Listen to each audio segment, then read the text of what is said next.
ನಮಸ್ತೆ ನನ್ನೆಲ್ಲ ವೀಕ್ಷಕ ಪ್ರಭುಗಳಿಗೆ. ನಾನು ನಿಮ್ಮ ಶೋಭಾ ವೆಂಕಟ್. ವರ್ಷದ ಮೊದಲನೆಯ ಅಂಗಾರಕ ಸಂಕಷ್ಟ ಚತುರ್ಥಿಯ ಶುಭಾಶಯಗಳು.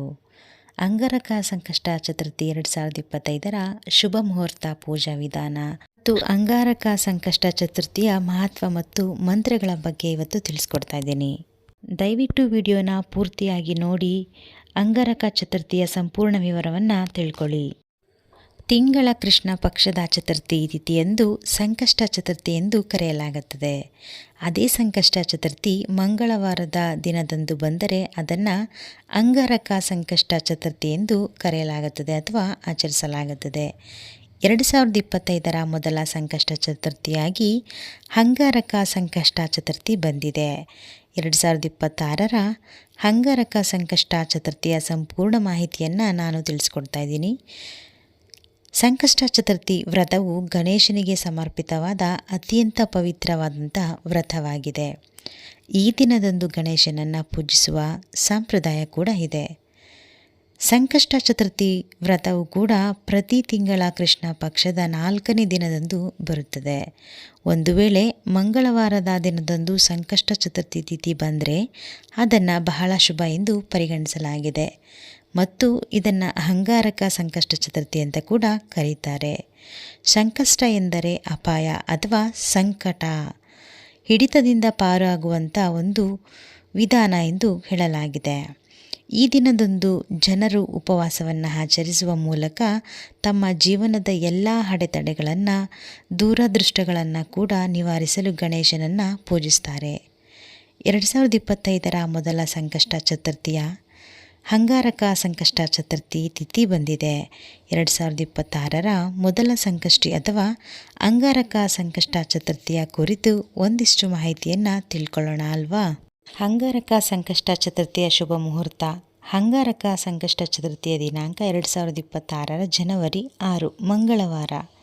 ಚತುರ್ಥಿ ತಿಥಿ ಆರಂಭವಾಗುವುದು ಬೆಳಿಗ್ಗೆ 8:02 ಗಣೇಶನ ಪೂಜೆಗೆ ಶುಭ ಸಮಯ ಬಂದು ಬೆಳಿಗ್ಗೆ 9:51 ಮಧ್ಯಾಹ್ನ 1:45 ಸಂಜೆ ಸಮಯ ಗೋಧೂಳಿ ಮುಹೂರ್ತವನ್ನು ಕೂಡ ಈ ದಿನದ ಪೂಜೆಗೆ ಅತ್ಯಂತ ಮಂಗಳಕರವೆಂದು ಪರಿಗಣಿಸಲಾಗಿದೆ. ಹಾಗಾಗಿ ಚತುರ್ಥಿ ತಿಥಿ ಮುಕ್ತಾಯ ಜನವರಿ 7ನೇ ತಾರೀಕು ಬೆಳಿಗ್ಗೆ 6:53. ಚಂದ್ರೋದಯ ಸಮಯ ಬಂದು ಜನವರಿ 6ರ ರಾತ್ರಿ 8:54. ಅಂಗಾರಕ ಸಂಕಷ್ಟ ಚತುರ್ಥಿಯ ಮಹತ್ವದ ಬಗ್ಗೆ ತಿಳಿಯೋಣ. ಮಂಗಳವಾರ ದಿನದಂದು ಚತುರ್ಥಿ ತಿಥಿ ಬಂದರೆ ಅದನ್ನು ಅಂಗಾರಕ ಸಂಕಷ್ಟ ಚತುರ್ಥಿ ಅಂತ ಆಚರಿಸ್ತೀವಿ ಅಂತ ಈಗಾಗಲೇ ಹೇಳಿದೆ. ಅದೇ ಥರ ಈ ದಿನ ಅತ್ಯಂತ ಮಹತ್ವದ ದಿನವಾಗಿರುತ್ತೆ ಅಲ್ವಾ. ಅಂಗಾರಕ ಸಂಕಷ್ಟ ಚತುರ್ಥಿ ವ್ರತವು ಗಣೇಶನ ಭಕ್ತರಿಗೆಂದು ಅತ್ಯುತ್ತಮವಾದಂಥ ಶುಭಕರವಾದಂಥ ದಿನ ಅಂತಲೇ ಹೇಳಬೇಕು. ಅಡೆತಡೆ ನಿವಾರಣೆ, ಸಮೃದ್ಧಿ ಮತ್ತು ನಮ್ಮ ಆಸೆಗಳನ್ನು ಈಡೇರಿಸಿಕೊಳ್ಳೋಕ್ಕಾಗಿ ವರ್ಷಪೂರ್ತಿ ಉಪವಾಸ ಮಾಡೋದಕ್ಕೆ ಸಮಾನವಾದಂಥ ಪ್ರಯೋಜನಗಳನ್ನು ನೀಡುತ್ತಾರೆ ಗಣೇಶ. ಏಕೆಂದರೆ ಇದು ಗಣೇಶನ ಆಶೀರ್ವಾದವನ್ನು ಮಂಗಳ ಗ್ರಹದ ಶಕ್ತಿಯೊಂದಿಗೆ ಸಂಯೋಜಿಸುತ್ತದೆ. ವಿಶೇಷವಾಗಿ ಈ ದಿನ ಮಾಡುವಂಥ ಗಣೇಶನ ತೀವ್ರವಾದ ಪ್ರಾರ್ಥನೆಗಳು, ಪೂಜೆಗಳು, ವ್ರತ, ಉಪವಾಸಗಳು ನಮ್ಮ ಜೀವನದಲ್ಲಿ ಆಳವಾಗಿ ಬೇರಿರುವಂಥ ಸಮಸ್ಯೆಗಳನ್ನು, ಆರೋಗ್ಯ ಸಮಸ್ಯೆಗಳು ಅಥವಾ ಕರ್ಮದ ಅಡೆತಡೆಗಳನ್ನು ನಿವಾರಿಸಲು ಸಹಾಯವನ್ನು ಮಾಡುತ್ತೆ. ಹಾಗಾಗಿ ಈ ವ್ರತವು ಉತ್ತಮ ದಾಂಪತ್ಯ ಜೀವನವನ್ನು ಆಶೀರ್ವದಿಸುತ್ತದೆ ಎಂದು ಹೇಳ್ಬೋದು. ಹಾಗೆ ಯೋಗ್ಯ ಸಂತಾನವನ್ನು ಪಡೆಯಲು ಸಹಾಯ ಮಾಡುವುದು, ಜೀವನದಲ್ಲಿ ಪ್ರಗತಿಯನ್ನು ಸಾಧಿಸಲು ಮತ್ತು ಉಜ್ವಲ ಭವಿಷ್ಯವನ್ನು ಹೊಂದಲು ಸಹಕಾರಿಯಾಗುತ್ತದೆ. ವ್ರತಾಚರಣೆ, ಹಬ್ಬ, ವಿಶೇಷ ದಿನಗಳಲ್ಲಿ ವ್ರತವನ್ನು ಆಚರಿಸುವಂಥ ಒಂದು ಅವಕಾಶ ಸಿಕ್ಕಿದಾಗ ದಯವಿಟ್ಟು ಮುಂದಿನ ತಿಂಗಳು ಮಾಡೋಣ, ಮುಂದಿನ ವಾರ ಅಥವಾ ಮುಂದಿನ ವರ್ಷ ಮಾಡೋಣ ಅಂತ ಸುಮ್ಮನೆ ಆಗಬೇಡಿ. ದಯವಿಟ್ಟು ಸಮಯ ಸಿಕ್ಕಾಗ ನೀವು ವ್ರತವನ್ನು ಆಚರಿಸಿ ಈ ಪುಣ್ಯ ಫಲವನ್ನು ನಿಮ್ಮದಾಗಿಸ್ಕೊಳ್ಳಿ. ಯಾಕೆ ಅಂದರೆ ಮುಂದಿನ ವಾರ, ಮುಂದಿನ ತಿಂಗಳು, ಮುಂದಿನ ವರ್ಷ ಅಂತ ನಾವು ಮುಂದೆ ಆಗ್ತಾ ಹೋದಾಗ ನಾವಿರ್ತೀವೋ ಇಲ್ವೋ ಆ ವರ್ಷ, ಆ ತಿಂಗಳು, ಆ ವಾರ ಗೊತ್ತಿರೋದಿಲ್ಲ. ದಯವಿಟ್ಟು ಯಾವ ಸಮಯದಲ್ಲಿ ಯಾವ್ಯಾವ ವ್ರತಗಳನ್ನು ಮಾಡಬೇಕು ಮಾಡಿ ಆ ಪುಣ್ಯ ಫಲವನ್ನು ನೀವು ಫಲಿಸ್ಕೊಳ್ಳಿ. ಈ ದಿನ ಮಕ್ಕಳ ಕೈಯಲ್ಲಿ ಕೆಂಪು ಬಣ್ಣದ ಹೂವು, ಹಳದಿ ಬಣ್ಣದ ಹೂವು, ಅಕ್ಷತೆ, ಗಂಧ, ಕುಂಕುಮ, ಅರಿಶಿಣ ಮತ್ತು ಗರಿಕೆಯನ್ನು ಗಣೇಶನಿಗೆ ಅರ್ಪಿಸಿದರೆ ಶುಭ ಫಲ.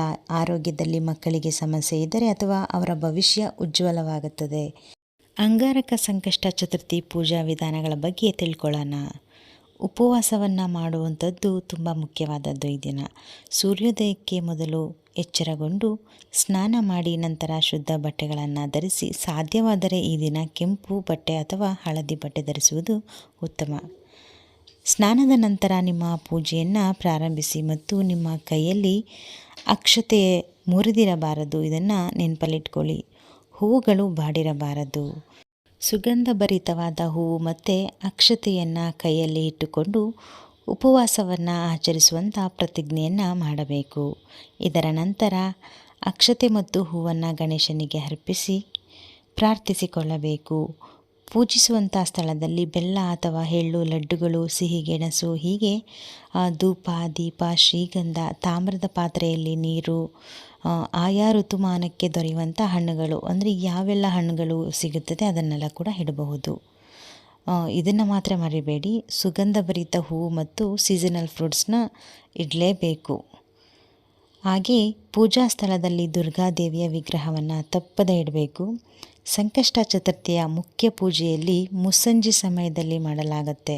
ಹಾಗಾಗಿ ಈ ದಿನ ಸಂಜೆ ಮತ್ತೊಮ್ಮೆ ಸ್ನಾನ ಮಾಡಿ ಪೂಜೆಯನ್ನು ಪ್ರಾರಂಭಿಸಿ ನಂತರ ದೇವರ ವಿಗ್ರಹದ ಮುಂದೆ ತುಪ್ಪದ ದೀಪವನ್ನು ಬೆಳಗಿಸಲೇಬೇಕು.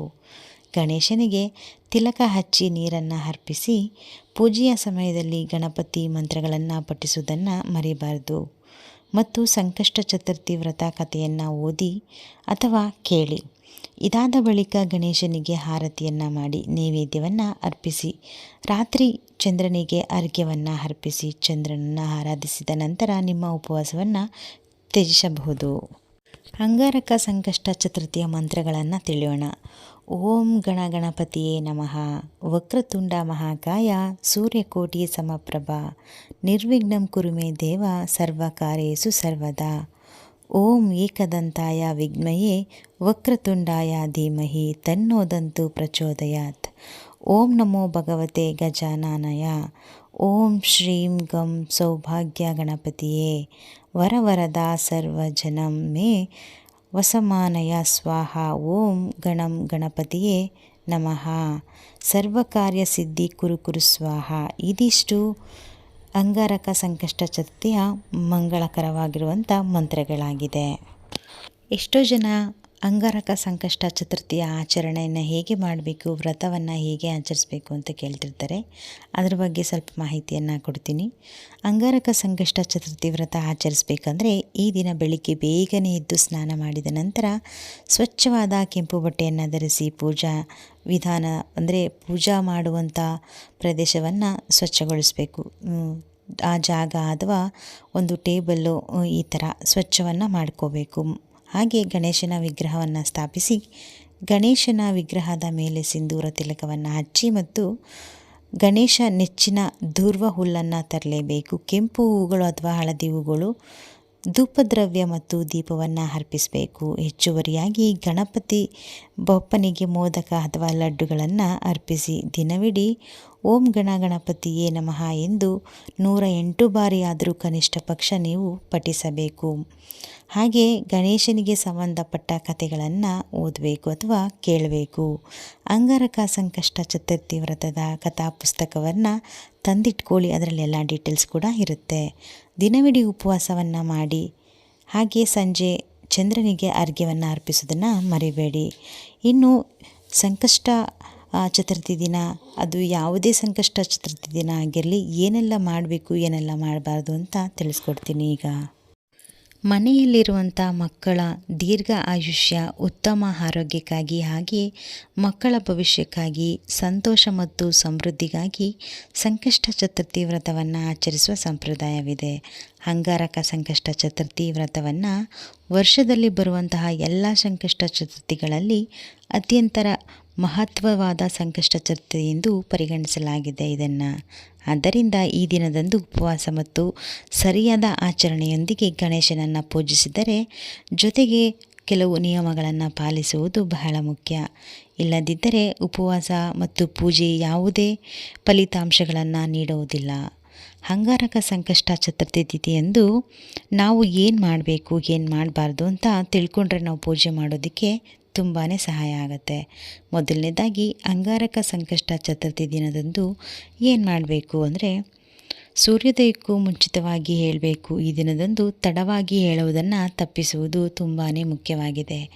ಸ್ನಾನ ಮಾಡಿ ಕೆಂಪು ಅಥವಾ ಹಳದಿ ಬಟ್ಟೆಗಳನ್ನು ಧರಿಸಿ ಅಡೆತಡೆಗಳನ್ನು ನಿವಾರಿಸುವ ಗಣೇಶನನ್ನು ಸ್ಮರಿಸಿ ಸಂಕಷ್ಟ ಚತುರ್ಥಿಯ ಉಪವಾಸವನ್ನು ಆಚರಿಸಲು ಪ್ರತಿಜ್ಞೆಯನ್ನು ತಗೋಬೇಕು. ಪೂಜೆ ಮಾಡುವಂಥ ಸ್ಥಳವನ್ನು ಸ್ವಚ್ಛಗೊಳಿಸಿ ಮತ್ತು ಆಸನ ಏನಾದರೂ ಅಥವಾ ಪೀಠಗಳನ್ನು ಹಾಕ್ತೀನಿ ಅಂದರೆ ಅದನ್ನು ಕೂಡ ಗಂಗಾಜಲ ಅಥವಾ ಗೋಮೂತ್ರದಿಂದ ಸ್ವಚ್ಛವನ್ನು ಮಾಡಬೇಕು. ಯಾವ ಸ್ಥಳದಲ್ಲಿ ನೀವು ಗಣೇಶನನ್ನು ಪೂಜಿಸ್ತೀರಾ ಆ ಸ್ಥಳದಲ್ಲಿ ಕೆಂಪು ಬಣ್ಣದ ಬಟ್ಟೆಯನ್ನು ಹರಡಿ ಗಣೇಶನ ವಿಗ್ರಹ ಅಥವಾ ಫೋಟೋವನ್ನು ಇರಿಸಿ. ಪೂಜೆಯ ಸಮಯದಲ್ಲಿ ಪೂರ್ವ ಅಥವಾ ಉತ್ತರಕ್ಕೆ ಮುಖ ಮಾಡಿಕೊಂಡು ಪೂಜೆಯನ್ನು ಮಾಡುವುದು ತುಂಬ ಶ್ರೇಷ್ಠವಾದದ್ದು. ಹೂವಿನ ಹಾರದಿಂದ ಗಣೇಶನನ್ನು ಅಲಂಕರಿಸಿ. ಈ ವ್ರತದ ದಿನದಂದು ಗಣೇಶನಿಗೆ ಅರಿಶಿನ, ಕುಂಕುಮ, ಶ್ರೀಗಂಧ ಮತ್ತು ಅಕ್ಷತೆ ಕಾಳು ಮುರಿದಿರಬಾರ್ದು. ಮತ್ತೆ ಹೇಳ್ತಾ ಇದ್ದೀನಿ. ಹಾಗೆ ಗರಿಕೆ ಅಥವಾ ದೂರ್ವ ಹುಲ್ಲನ್ನು ಅರ್ಪಿಸಲೇಬೇಕು. ನಂತರ ಕಬ್ಬು, ಎಳ್ಳುಂಡೆ, ಲಡ್ಡು, ಮೋದಕ ಇದರ ನೈವೇದ್ಯಕ್ಕೆ ಸಿಹಿ ತಿಂಡಿಗಳನ್ನು ಅರ್ಪಿಸುವುದು ತುಂಬ ಶುಭ. ಗಣೇಶನ ಮಂತ್ರಗಳನ್ನು ಈಗಾಗಲೇ ಹೇಳ್ಕೊಟ್ಟಿದ್ದೀನಿ. ಅದನ್ನು ಕೂಡ ಗಣೇಶನ ಚಾಲೀಸ್ ಕೂಡ ಬರುತ್ತೆ, ಅದನ್ನು ಕೂಡ ಪಠಿಸುವುದು. ಇದರೊಂದಿಗೆ ಪಠಿಸುವುದರಿಂದ ಸಂಕಷ್ಟ ಚತುರ್ಥಿ ವ್ರತದ ಕಥೆಯನ್ನು ಓದೋದ್ರಿಂದ ಅಥವಾ ಕೇಳೋದ್ರಿಂದ ತುಂಬಾ ಲಾಭ. ಈ ದಿನ ಕೆಟ್ಟ ಮಾತುಗಳನ್ನು ಆಡಬಾರ್ದು, ಕೆಟ್ಟ ವಿಷಯಗಳ ಬಗ್ಗೆ ಯೋಚನೆ ಕೂಡ ಮಾಡಬಾರ್ದು. ಅಂತಿಮವಾಗಿ ಗಣೇಶನಿಗೆ ನೈವೇದ್ಯವನ್ನು ಅರ್ಪಿಸಿ ಚಂದ್ರನನ್ನು ನೋಡಿ ಚಂದ್ರದೇವನಿಗೆ ಹರಕೆಯನ್ನು ಅರ್ಪಿಸುವುದನ್ನು ಮರಿಬೇಡಿ. ಹಾಗೆ ಬಡವರಿಗೆ, ನಿರ್ಗತಿಕರಿಗೆ ನಿಮ್ಮ ಕೈಲಾದಷ್ಟು ದಾನವನ್ನು ಮಾಡಿ. ಸಂಕಷ್ಟಿ ಚತುರ್ಥಿ ದಿನ ಅಂತಲೇ ಅಲ್ಲ, ಯಾವ ವ್ರತ ಮಾಡಬೇಕಾದರೂ ಅಷ್ಟೇ ಯಾರಿಗೂ ಕೂಡ ತಪ್ಪಾಗಿ ಸುಳ್ಳನ್ನು ಹೇಳಬಾರ್ದು, ಯಾರನ್ನು ಕೂಡ ಅವಮಾನಿಸಬಾರದು, ಯಾರ ಬಗ್ಗೆಯೂ ಕೂಡ ಕೆಟ್ಟದಾಗಿ ಮಾತನಾಡಬೇಡಿ. ನಿಮ್ಮ ಮನಸ್ಸಿನಲ್ಲಿ ಯಾವುದೇ ನಕಾರಾತ್ಮಕ ಆಲೋಚನೆಗಳನ್ನು ಇಟ್ಕೋಬೇಡಿ. ಸಂಕಷ್ಟ ಚತುರ್ಥಿ ದಿನದಂದು ತಾಮಸಿಕ ವಸ್ತುಗಳನ್ನು ಸೇವಿಸಬಾರದು. ನೀವು ಉಪವಾಸವನ್ನು ಆಚರಿಸದಿದ್ದರೂ ಸಹ ತಾಮಸಿಕ ಆಹಾರದಿಂದ ದೂರವಿರಬೇಕು. ಸಂಕಷ್ಟ ಚತುರ್ಥಿ ಉಪವಾಸದ ದಿನದಂದು ಭಕ್ತರು ಹಗಲಿನಲ್ಲಿ ಮಲಗಬಾರದು. ದೇಹ ಮತ್ತು ಮನಸ್ಸಿನಲ್ಲಿ ಬ್ರಹ್ಮಚಾರ್ಯವನ್ನು ಅಭ್ಯಾಸವನ್ನು ಮಾಡಬೇಕು. ಪೂಜೆಯ ಸಮಯದಲ್ಲಿ ಗಣೇಶನಿಗೆ ತುಳಸಿಯನ್ನು ಅರ್ಪಿಸಬೇಡಿ. ಈ ದಿನ ಯಾವುದೇ ಜೀವಿಗಳನ್ನು ಹಿಂಸಿಸಬೇಡಿ. ಪೂಜೆಯ ಸಮಯದಲ್ಲಿ ಗಣೇಶನಿಗೆ ಪುಣ್ಯ ವಸ್ತುಗಳನ್ನು ಮಾತ್ರ ಅರ್ಪಿಸಿ. ತುಂಡಾದ ಅಥವಾ ಮುರಿದಿರುವಂಥ ಅಕ್ಷತೆಯನ್ನು ಅರ್ಪಿಸುವುದು ಶುಭವಲ್ಲ. ಹಾಗಾಗಿ ಅಂಗಾರಕ ಸಂಕಷ್ಟ ಚತುರ್ಥಿ ದಿನದಂದು ನಾವು ಮಾಡುವಂಥ ವ್ರತ ಪೂಜೆಗಳಿಗೆ ಫಲಿತಾಂಶ ಸಿಗಬೇಕು ಅಂತಂದರೆ ಕೆಲವು ನಿಯಮಗಳನ್ನು ನಾವು ಪಾಲಿಸಲೇಬೇಕು. ದಯವಿಟ್ಟು ದೇವರ ಆಶೀರ್ವಾದ ದೊರೆಯಬೇಕು ಅಂದರೆ ಕೆಲವೊಂದು ನಾವು ಹೀಗೆ ಹೇಳ್ಕೊಟ್ಟಂಥ ಅಷ್ಟು ವಿಷಯಗಳನ್ನು ಮನಸ್ಸಿನಲ್ಲಿಟ್ಟುಕೊಂಡು ಈ ನಿಯಮಗಳನ್ನು ಪಾಲಿಸಿ ನೀವು ವ್ರತವನ್ನು ಆಚರಿಸಿದರೆ ಗಣೇಶನ ಆಶೀರ್ವಾದ ಖಂಡಿತವಾಗ್ಲೂ ದೊರಕುತ್ತೆ. ಈ ವಿಡಿಯೋ ಇಷ್ಟ ಆಗಿದರೆ ನಿಮ್ಮ ಫ್ರೆಂಡ್ಸು ಫ್ಯಾಮಿಲಿಗೆ ಶೇರ್ ಮಾಡಿ. ಹಾಗೆ ದಯವಿಟ್ಟು ಸಬ್ಸ್ಕ್ರೈಬ್ ಮಾಡ್ಕೊಳ್ಳದೆ ನೋಡ್ತಿದ್ರೆ ದಯವಿಟ್ಟು ಸಬ್ಸ್ಕ್ರೈಬ್ ಮಾಡ್ಕೊಳ್ಳಿ, ಸಪೋರ್ಟ್ ಮಾಡಿ ನನಗೆ ಅಂತ ಕೇಳ್ತಾ ಇದ್ದೀನಿ. ದಯವಿಟ್ಟು ಲೈಕ್ ಮಾಡಿ. ನೀವು ಕೊಡುವಂಥ ಒಂದೊಂದು ಲೈಕ್ ಕೂಡ ನಮ್ಮ ನೆಕ್ಸ್ಟ್ ವಿಡಿಯೋ ಮಾಡೋದಕ್ಕೆ ಸ್ಫೂರ್ತಿ ಆಗುತ್ತೆ. ಯಾರೆಲ್ಲ ಪೂರ್ತಿಯಾಗಿ ಈ ವಿಡಿಯೋನ ನೋಡಿದ್ದೀರಾ ನೀವೆಲ್ಲರಿಗೂ ಕೂಡ ನನ್ನ ತುಂಬ ಹೃದಯದ ಧನ್ಯವಾದಗಳು. ಇದಿಷ್ಟು ಅಂಗಾರಕ ಚತುರ್ಥಿಯ ವಿಶೇಷತೆ ಮತ್ತು ಮಹತ್ವದ ಬಗ್ಗೆ ತಿಳಿಸ್ಕೊಟ್ಟಿದ್ದೀನಿ. ಇನ್ನೊಂದು ಇನ್ಫಾರ್ಮೇಟಿವ್ ಆಗಿರುವಂಥ ವಿಡಿಯೋ ಜೊತೆ ಸಿಗ್ತೀನಿ. ನಾನಿನ್ನೂ ಹೋಗಿ ಬರ್ತೀನಿ. ಸರ್ವೋ ಜನ ಸುಖಿನೋ ಭವಂತು.